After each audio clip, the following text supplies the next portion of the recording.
بسم اللہ الرحمن الرحیم اللہم صلی علی سیدنا مولانا محمد بارک وسلم صلاۃ و سلام علیک یا رسول اللہ صلی اللہ علیہ وسلم۔ تفسیر کے سلسلے میں سورہ بقرہ کی آیت نمبر 102 کا کچھ حصہ باقی رہ گیا تھا۔ اللہ رب العزت ارشاد فرما رہا ہے وما هم بضارین بہ من احد الا باذن اللہ، اور اس سے ضرر نہیں پہنچا سکتے کسی کو مگر خدا کے حکم سے۔ یعنی جادو میں بھی اللہ تعالی ہی تاثیر فرماتا ہے، یا تو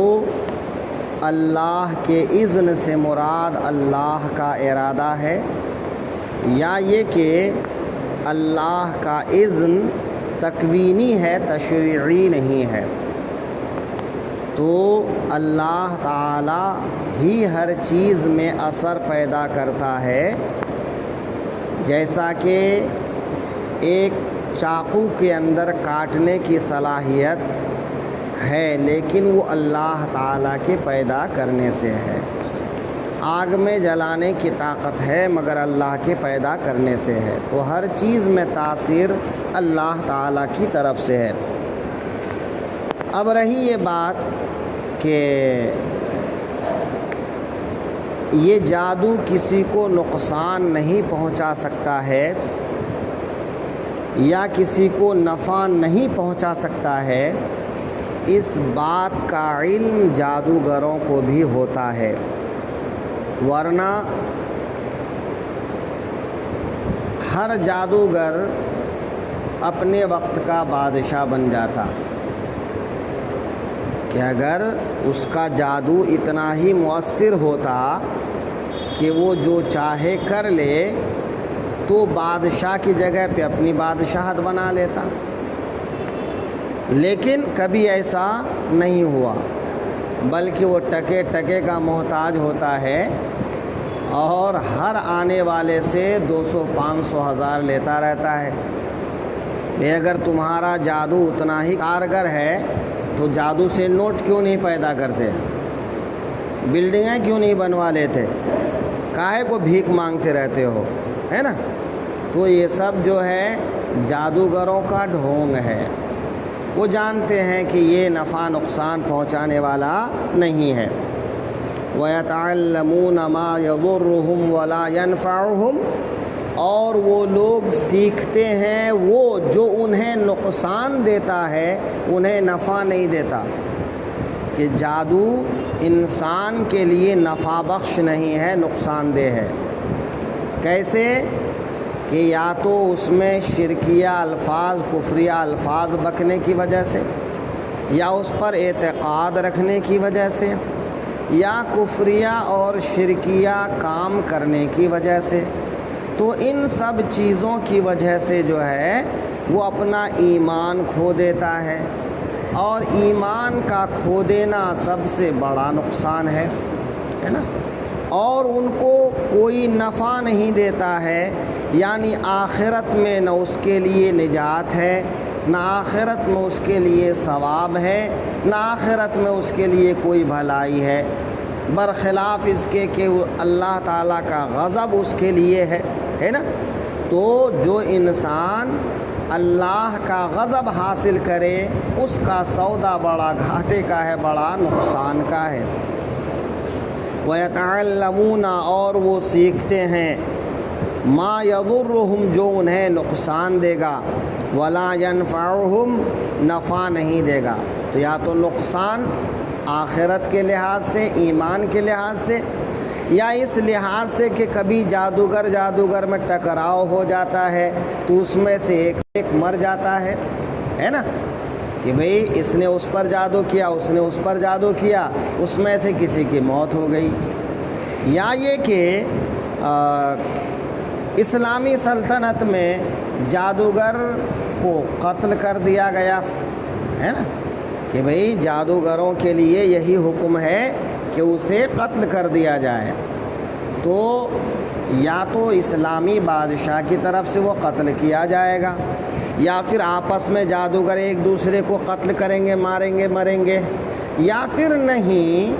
تو جو ہے آخرت کا نقصان تو پکا ہے نا۔ وَلَقَدْ عَلِمُوا، اور بے شک ضرور انہیں معلوم ہے، یعنی ایسا نہیں کہ اپنے انجام کی خبر نہیں ہے، جادوگروں کو اپنے انجام کی خبر ہے کہ اس کا انجام بہت برا ہے۔ لَمَنِ اشْتَرَاهُ، کہ انہیں معلوم ہے جس نے یہ سودا لیا، مَا لَهُ فِي الْآخِرَةِ مِنْ خَلَاقٍ، آخرت میں اس کا کچھ حصہ نہیں ہے، یعنی جو کچھ وہ کر رہا ہے صرف دنیا کے لیے ہے۔ اگر جادو کے کلمات کے بجائے وہ کلمہ توحید پڑھتا، کلمۃ اللہ پڑھتا، تو اس کا اجر ملتا، اس کا ثواب ملتا، دنیا میں بھی وہ ایک اچھا انسان کہلاتا اور آخرت میں بھی وہ اس کا ثواب پاتا۔ تو اللہ کا ذکر کرنے کے بجائے وہ شیطانوں کا نام لیتا رہا، وہ خرافات کرتا رہا، جس کی وجہ سے وہ نقصان کا سودا کیا، گھاٹے کا سودا کیا، تو آخرت میں اس کے لیے کوئی حصہ نہیں ہے۔ وَلَبِئْسَ مَا شَرَوْا بِهِ أَنفُسَهُمْ، اور بے شک کیا بری چیز ہے وہ جس کے بدلے انہوں نے اپنی جانیں بیچیں،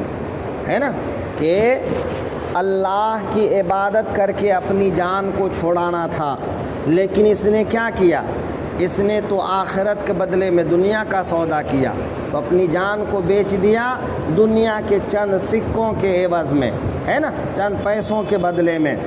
تو اس طرح سے وہ اپنا ایمان، اپنی جان، اپنا سب کچھ برباد کر دیا۔ لَوْ كَانُوا يَعْلَمُونَ، اگر وہ کسی طرح اس بات کو جانتے تو ہرگز ایسا نہ کرتے کہ اگر انسان کو احساس ہو کہ وہ کیا کر رہا ہے تو پھر برائی کا کام نہ کریں، وہ اچھائی کے کاموں میں اپنی زندگی گزاریں۔ ایک واقعہ ہے کہ ایک بزرگ کسی بازار سے گزر رہے تھے کہ بازار میں کھڑے ہو کر رونے لگے، ہے نا،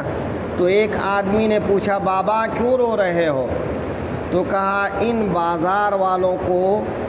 دیکھ کر ان کے حالات پر رو رہا ہوں، ان کے رویے پر رو رہا ہوں۔ بولا کیا ہو گیا ان؟ بابا نے کہا کہ میں نے جب ان کو دنیا میں مشغول دیکھا، اللہ کے ذکر سے غافل دیکھا، تو میں نے چاہا کہ اللہ اور ان کے درمیان صلح کرا دوں،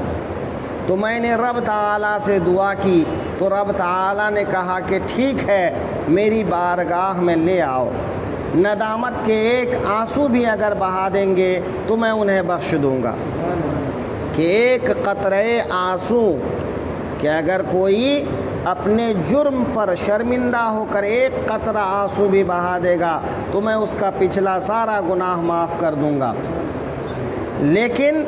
جب میں نے لوگوں سے کہا اللہ کی طرف آؤ تو سب نے ٹھکرا دیا کہ بابا تجھے کیا معلوم دنیا کیا ہوتی ہے، دنیا کی دولت کیا ہوتی ہے، دنیا کا عیش و آرام کیا ہوتا ہے نا، تم تو گدڑی پہنتے ہو، زمین پہ سوتے ہو، تمہیں دنیا سے کیا غرض ہے نا، یہ تو محل والے جانے کہ محل کا آرام کیسا ہوتا ہے۔ تو بہرحال ان بازار والوں نے ٹھکرا دیا تو ان کے رویے پر مجھے رونا آ گیا۔ اچھا، پھر وہی بابا دوسرے دن جو ہے ایک قبرستان میں جا کر رونے لگے۔ پھر وہی شخص جو ہے ادھر سے گزرا اور پوچھا بابا کل بازار میں رو رہے تھے، آج قبرستان میں رو رہے ہو، کیا بات ہے؟ کہا جب میں نے ان کو دیکھا تو ان کے اور ان کے درمیان صلح کرانا چاہا، تو کہا پھر؟ کہا کل بازار میں جب میں نے صلح کرانے کی بات کی تو وہ مان گیا تھا مگر یہ بازار والے نہیں مان رہے تھے، لیکن آج میں نے جب صلح کرانے کی بات کی تو یہ قبر والے تو مان رہے ہیں مگر وہ نہیں مان رہا ہے نا۔ تو کیوں کہ دنیا دار العمل ہے، قبر میں پہنچنے سے پہلے قبر کی تیاری کر لو کہ قبر میں جا کر پھر تم سے کچھ نہیں ہوگا۔ لہٰذا نیکی کرنے کا وقت قبر میں جانے سے پہلے ہے، تو دنیا میں مشغول ہو کر آخرت کو مت بھولو، اپنی قبر کے انجام کو مت بھولو۔